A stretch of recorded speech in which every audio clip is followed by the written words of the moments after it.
interest today is to see, in fact, the correlation between biological function and cell mechanics. And I will give you some different examples. It takes a bit of time because it's okay. So this is typically what I'm going to talk about today. So just cantilevers, or custom-made ones, to quantify single-cell here animal cell mechanics, but I will talk also about plants. And we can couple these to different way of showing this. Either just bright field and you can see just the shape of the cell, or you can even go to turf and go focal and have more details and couple mechanics and this kind of shadow. So I will focus today on the simplest one here, so lateral view and just mechanics. And when I say mechanics, it's in fact very simple. You have one cantilever which is rigid and the other is just a spring, in fact. So you can make very basic uniaxial measurement and force, of course, from deflection. You can get also the speed, we won't talk about it, but you can get the mechanical power, so even you can measure just the inertia, it's just expanding to do some work at some point. So everything is in a dish, 37 degrees, and at some point you get the cells, okay? And you get also all these micromanipulators, which is like a hooky bat in some sense. I won't go into detail, but this is flat cantilever.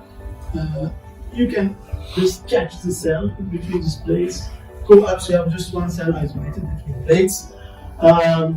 Objective. I won't go into detail also here, but we have this kind of picture, and we can also, and this is an important point, we can at any time get the position or deflection of the probe, so we can have in real time the force applied to the cell and also the deformation or strain. So we can apply any feedback loop and apply constant force, constant stiffness, whatever. So anyway, for instance, and I won't go into this today, but I want to show you. We can measure forces, for instance, so single cell just pulling on the cantilever. We can judge stiffness and measure adaptation to stiffness in this kind of very simple geometry. But today I'm going to focus on the other way around. So applying forces or stress and see how the cell deforms. So just making rheometry. This kind of, so we can make it. So oscillation applying force. It's lagging, sorry for that, because it's going through the.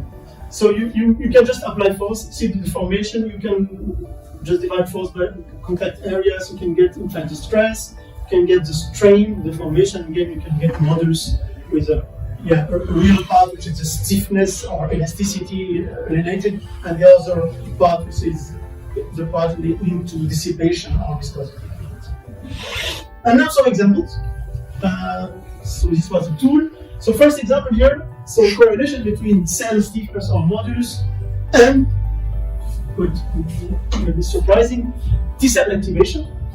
So in fact we begin with the T lymphocyte, which is the coordinator, I would say, the principal actor of the immune response. But to activate this, you have antigen presenting cells, many of them, different cells in the blood. And this is like a drawing, and you can see on this drawing that these cells, antigen presenting cells, the ones that are activating T cells, have different shapes, and this is some pictures to show. And at that time, the question from biologists was, okay, maybe these different shapes tell us that there is different mechanics. And could these mechanics, in fact, be important for,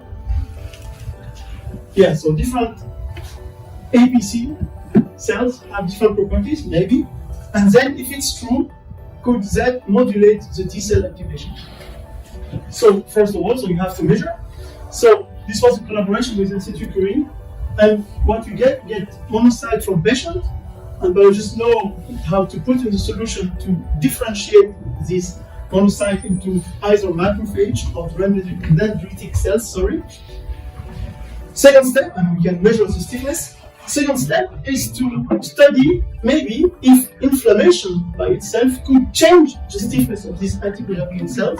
So here also you can either maturate these cells in vivo or in vitro. In that case we use some drugs here. And then also the question is, do inflammation change this stiffness? So, okay, going to the results straightforward. So here is the kind of map that we found. You can see here. So, vertical scale is an apparent stiffness or modulus, elastic modulus of the cells, single cells. So we begin with monocyte from the patient.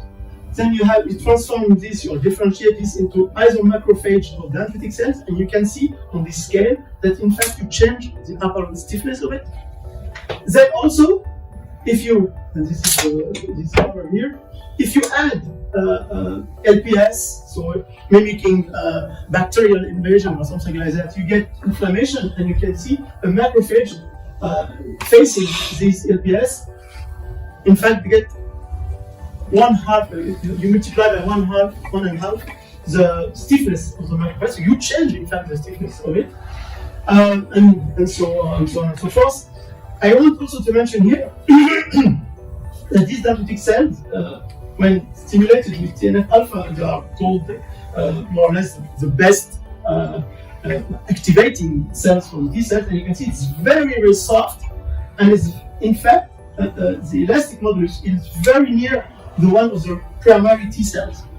So the question was, maybe this very similar elasticity between the T cell and this dendritic cells, maybe it helps activating the cell. And also another thing I want to mention here, you have these Jurkat cells, and these Jurkat cells are in fact model cells that biologists use in lab to mimic the properties, biological properties of T cells.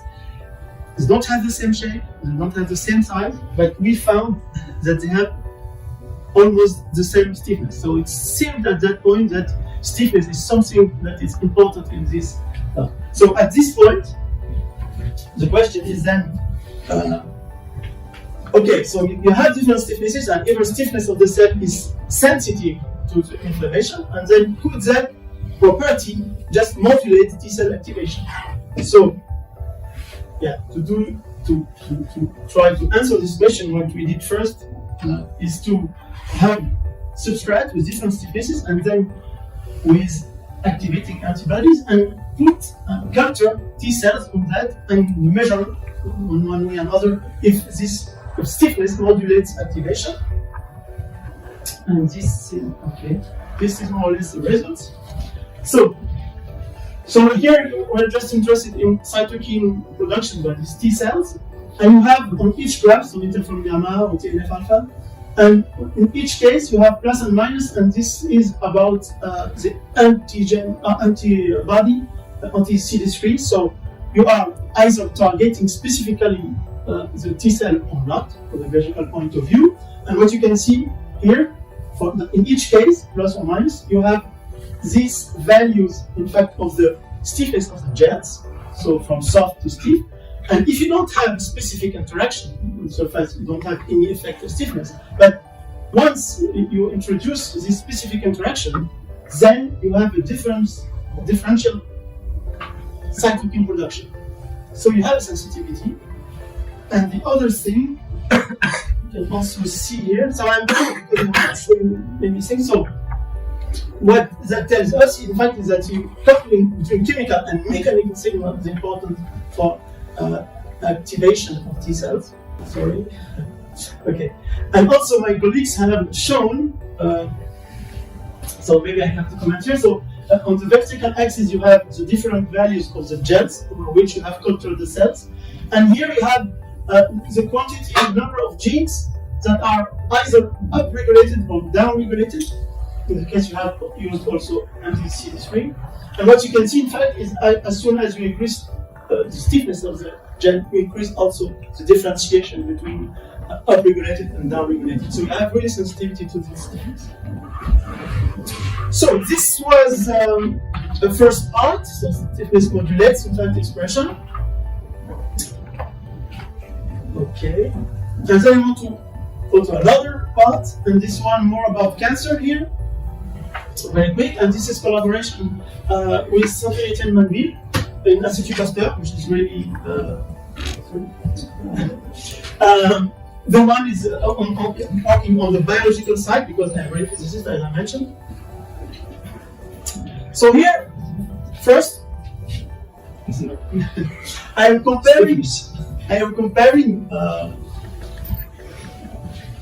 the mechanics of primary astrocytes or glioblastoma cell line F98 from rat, and we are comparing them here. And I want to stress here, I'm going to show you that, of course, you have some dependency of the grade or correlation between the grade of cancer and the stiffness, once again, of the cells. But here it's going to be more subtle because a lot of people know that as soon as you have cancer going on, you get softer cells. That's well known. And here what I want to show that we are doing multi-scale measurements. So one here on the left, it's a global measurement, the one with the macro plates. So you have just the whole cell squeezed between these two plates. And here we are looking at the G prime, G double prime, so more or less, let's say, modulus and stiffness. And what you can see, in fact, that okay, you have at this global cell scale a decrease when you go from just primary astrocyte to glioblastoma. Now, if you look with optical tweezers, with speed inside the cell, you look at the intracellular stiffness or viscoelasticity, you see also you can have a decrease. Okay.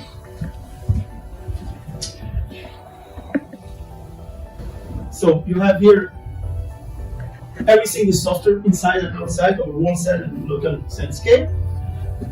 It's just okay. Sorry for that. So now we are comparing human grade 3 astrocytoma and grade 4 glioblastoma here with the cell lines with the numbers. And once again, we look at what happens at the whole cell scale. And we found again that increasing the grade, you decrease the apparent stiffness of the cell. But when you go inside the cell, here it's going the reverse way. So it seems more stiffer when you go from grade 3 to grade 4. So it seems that it's not the same. The global cell scale is softer, still softer when you go in increasing grade. But inside, it seems stiffer. This is my conclusion. That's it. Yeah, okay. And we went a little bit further there, so I won't discuss about the cytoskeleton and so on, but maybe the most impressive is what happens at the level of the nucleus here. So, using a bead inside the cell, what we could do is indenting the nucleus. So, we can have a measurement of the either the depths for a given force, the depths into which we go inside the nucleus, or you can translate this into an apparent stiffness of this nucleus. And what you can see, so here we have the grade 3 in blue and grade 4, and what we end up with, in fact, is that the nucleus is stiffer for grade 4. So the overall cell is softer when you increase the grade, but the nucleus is stiffer when you increase the grade. So this is something interesting because a lot of people try to squeeze cells and see, okay, it's softer, stiffer, and try to use this as a diagnosis. But you have to be careful because if you go very far in squeezing, then you will get to the nucleus, you will sense the nucleus, and then you have the reverse measurement. And Sandrine went a little bit further in the analysis. And here maybe we have to concentrate on this graph here. So they studied, in fact, the relative quantity of lamine A and C, and show, in fact, that the nucleus is stiffer. It corresponds, in fact, to more lamine in the nucleus. So this was the second part.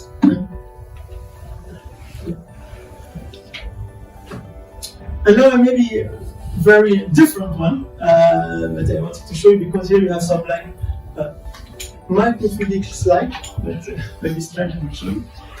So here it's a very different system. So now we are in plants, and in these plants we have from the root one specific outgrowth. So this is part of the single cell that is growing and in fact invading the soil. So so we'll comment on this here. So the root and this lateral root hairs. It's really teeny outgrowths. Maybe you can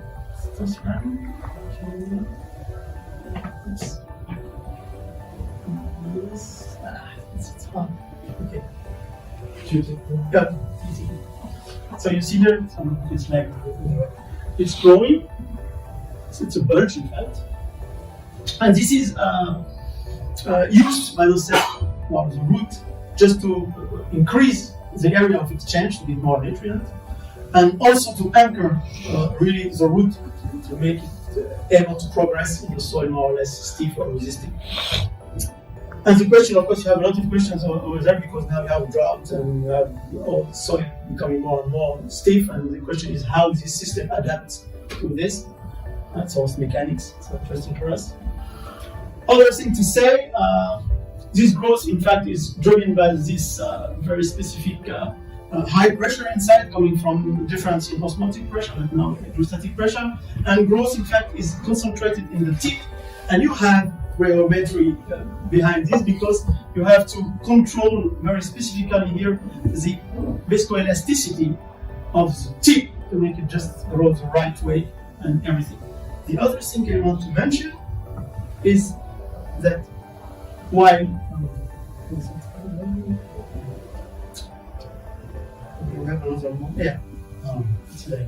anyway, so in fact during growth, and this is in a channel,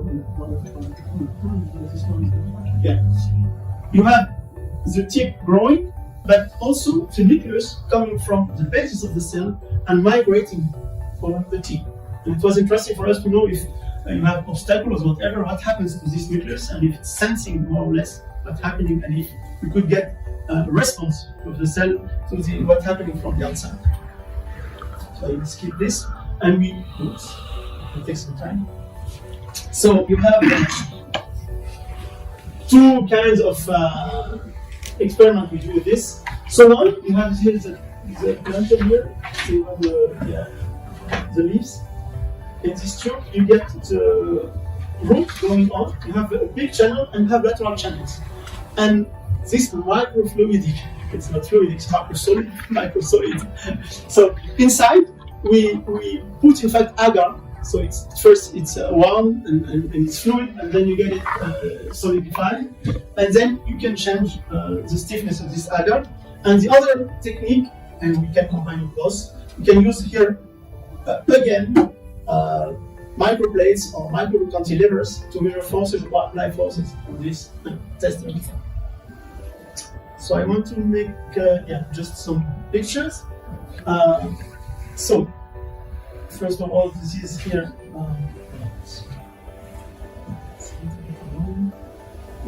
So you have here a central channel. It's too demanding to have it on the same time on the Zoom. So you have a central channel with a root coming in here, and lateral channels, and you will see here the root hairs with the nucleus labeled with fluorescence, and they go laterally. You see the nucleus going inside. So we can follow everything and make some kinetics here with different gas. But as I mentioned, we can also, I won't comment this today, but we can measure here. We can measure here just the force generated by the root hair itself and how it depends this force on the stiffness, for instance, of this plate. Here it's just a zoom, so we can follow, in fact, in the reference of the nucleus. We follow it and see how it deforms. And in fact, sometimes you see the nucleus is very stiff, but if you put, here, if you have a kink or change in direction of the channel, what you can see is the whole nucleus is just flopping and bends. So it's really surprising anyway. And this I will comment on. You can just make a deflection here of the root hair, which is more or less a hollow cylinder. And from this simple deflection, you can get in fact the modulus of the wall. So we can have idea about the mechanics and how it grows and everything. So, anyway. So here, we are just following, in fact, the tip, in fact the length of the root hair in time, and we do this for 3 different agar concentrations, so different stiffnesses. And what you can see easily here, of course, is the more stiff, the less the root hair is long. It seems more or less obvious. You have also the speed, which is decreasing. This is in numbers now. So root hair length as function of the stiffness, so more stiff, more concentrated agar, and have less length or shorter root hairs. The same for the average speed or the maximum speed of growth. Everything here is very, but more interesting to look. So you have this cylinder with very high pressure, stiff walls. And then what we are looking at, it's not only the position of the tip or the length, but we are looking at the position of the nucleus, the migration of the nucleus. So here you have the tip in black, and what you see in fact is that the mean position of the nucleus is more or less following the tip. At some point it stops and goes back. We don't comment on this. And it's interestingly, we can also follow in fact the fluctuation of position, because it's not a smooth ride, I would say. It's really fluctuating, but the mean position is following the tip. And what we can see, and it's really impressive, in fact, the fluctuation and also the distance between the nucleus and the tip is changing if you change the external stiffness. And this is something you are not waiting, because, okay, you have high pressure, a lot of things, and how you change this distance and how this distance is sensitive to the mechanical properties of the outside world. And also I don't show it, but so you have a correlation in fact between also the speed at which you grow and the nucleus position. And this we don't really understand yet, but we did a lot of things, but I won't go into detail, but there's a lot of things to do here. But at least we show here that the nucleus in fact is sensitive to the properties of the outside environment. So then the question is, okay, so if it's sensitive, for instance, could the production of new wall or something like this is changed if you grow in stiffer medium, for instance? And this is my last part. Yes, so I'll just keep this.